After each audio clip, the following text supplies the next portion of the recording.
Hello out there in YouTube land. This is Morris Man, and as always, I thank you for viewing my channel.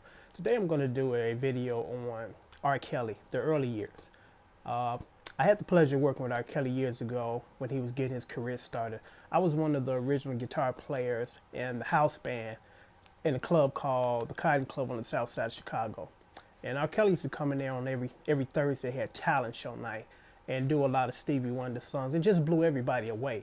Everybody knew that he was going to make it. It was just a matter of time when he was going to make it. And he was on a mission to prove to the record companies that he was ready and he has arrived.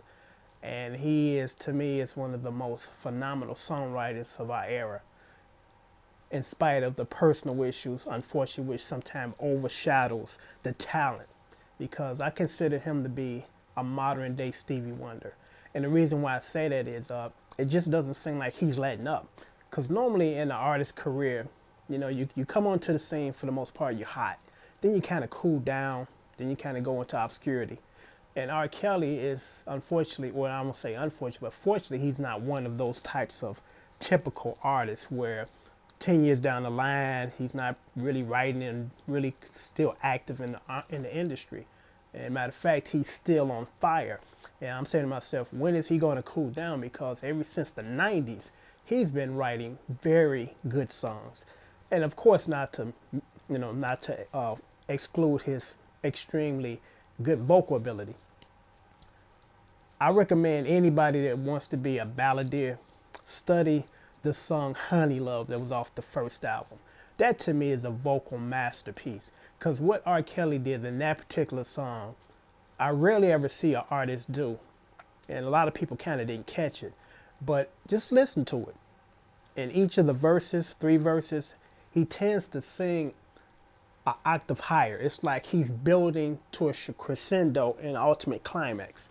I mean, if anybody is inspiring to be a vocalist, a soul balladeer, that's the song to study. Because, I mean, the man is just an incredible talent. And he has a lot of other talents that kind of are in the background because he's a pretty good piano player. Back in the day, he was a good rapper. And what a lot of people don't realize is he started off with a group called MGM. And they were actually seen and discovered by Gladys Knight. And Gladys Knight was able to get R. Kelly and MGM on this talent show search type of TV show. And they actually won. I mean, they actually blew the competition away. I mean, there are not too many artists that come onto the scene ready. They tend to get better as time progresses, but R. Kelly came in, he was ready. I mean, from day one, this guy just sang his ass off. I have a lot of respect for him. He, to me, is one of, again, the greatest singers and the greatest songwriters of his time. And again, unfortunately, the personal issues have overshadowed the talent that this man has. And some of the things that I admire about him was just the consistency. I mean, I've actually lost count and track of the songs or the albums he's put out.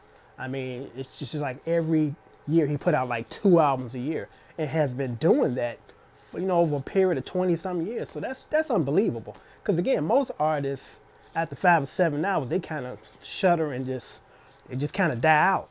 But again, this guy's still on top of the charts, and it's just unbelievable. And just so many things, that you can say about him as far as his style. He tends to change because when he first came onto the scene, he was doing what everybody else is doing. They were doing the imitation of Aaron Hall, the Teddy Riley guy thing.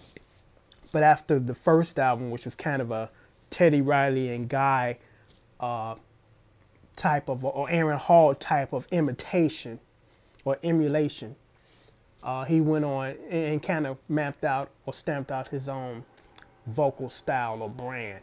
And on the second album, 12 Play, he showed everybody that, this is me, because the first album was, I'm doing my best impression of Aaron Hall, and he did a great job. But after that, he went on to do his own thing.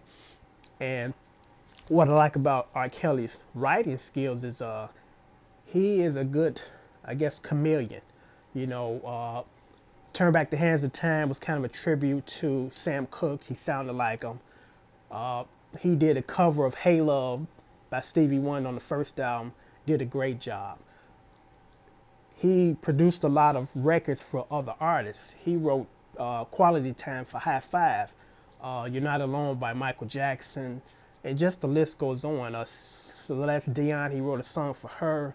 I Believe I Can Fly was his signature song to say, hey, I can not only just, I not only can do R&B soul, but I can do some top-notch pop songs. So that right there within itself was kind of an unbelievable task that he was able to make that transition from R&B soul, urban music to kind of pop music that now white people can accept and listen to it and appreciate it. I heard a demo that he did for Michael Jackson, and it was unreleased, but somebody had the masters and they posted it on YouTube. And he was doing his impression of Michael Jackson, and I guess he was trying to market that song to Michael Jackson. In my opinion, and I forgot the name of the song, he actually sounded better than Michael Jackson. It was just unbelievable. I mean, what he can do with his voice and emulate certain artists, because again, the first album he was doing Aaron Hall, and then, you know, Turn Back the Hands of Time, you know, had that Sam Cooke soulful sound. And then, you know, some Stevie Wonder stuff, you know, sounding like Stevie Wonder. I heard a song on YouTube that was, again, not released. He sounded like Stevie Wonder, you know. So I just decided, you know, to post this video just to kind of, you know, give tribute to a very prolific songwriter and a great singer. And I guess that's basically my spiel on R. Kelly. And I might do in the future some more detailed stuff on him as well.